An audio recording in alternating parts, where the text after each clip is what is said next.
It's sometimes challenging to predict what kind of acid-base reaction is going to take place because you have a bunch of entities floating around in a beaker. Well, what's the actual most likely reaction that's going to be? We have a methodology that can help you to determine the most likely acid-base reaction that's going to take place. This is how it works. What you do first is to list all entities that would be present, including water, as they appear in the solution. Now, if you have weak acids, remember they're weak acids because they react less than 50%. So we're going to show the molecular formula of the acid unionized or not having turned into hydronium. If you have a strong acid, it's going to react with water quantitatively to produce hydronium. So we won't write the formula of the strong acid. Instead, we'll write hydronium. If you have a soluble ionic compound, you will dissociate them because that's how they would actually exist. And strong bases, any kinds of hydroxides, sodium hydroxide, lithium hydroxide, they would be included. That's step one. Then we're going to label all possible acids and bases. Then we're going to write an equation showing the transfer of one proton from the strongest acid to the strongest base. And then we can predict the approximate position of the equilibrium using this generalization, which we'll talk about in a minute. On my table here, in my periodic table, which lists acids and their conjugate bases, all of the guys in the acid column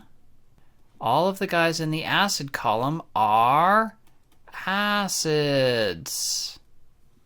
And all of these guys in the conjugate base formula are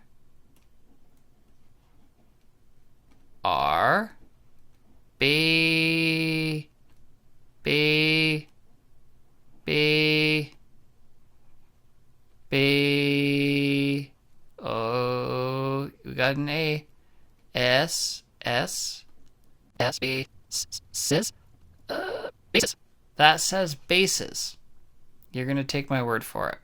All of these guys here then are acids. All of these guys here are bases. Now the strongest acids, these are all strong acids above the gray line. The strongest acids will be closest to the top of the table. So oxalic acid is stronger than hydrofluoric acid, for example.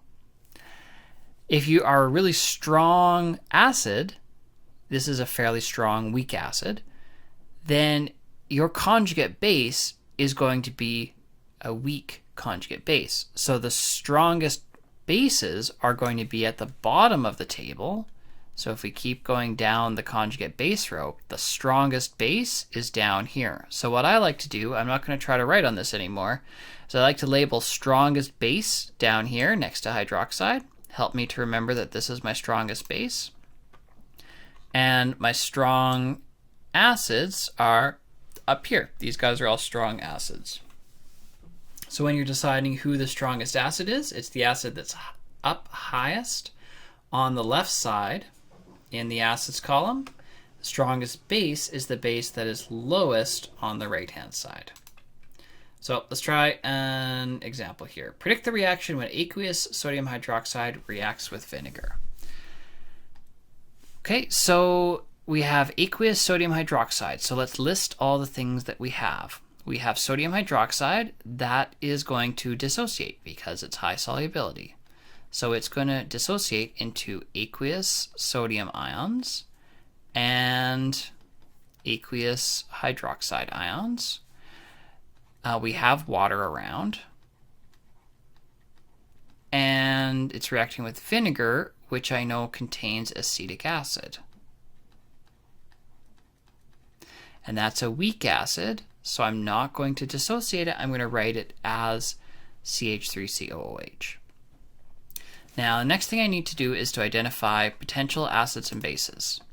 So acids are things that appear in this column here. I know that acetic acid has to be on this list because it's a weak acid and it's got acid in the name. So here it is here.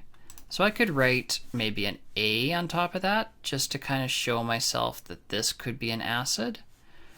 I'll also find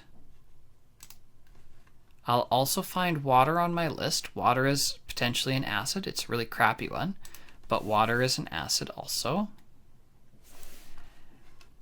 And on the bases side, hydroxide is a base. It's the strongest base that I can have. So I can label that a B for base.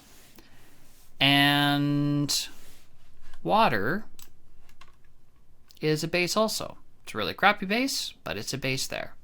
So water can be a base as well. Now I need to find the strongest acid and the strongest base. So my two acids are water and acetic acid. So whichever one is higher, whichever one is higher. So here's my acetic acid, here's my water down here. Acetic acid is a stronger acid, so acetic acid is a stronger acid, so that means that it's the acetic acid that's going to react. So that will be one of my reactants. And it's going to react with the strongest base, which is going to be hydroxide, because it's a stronger base than water. Hydroxide is lower on the base column than water is way up here.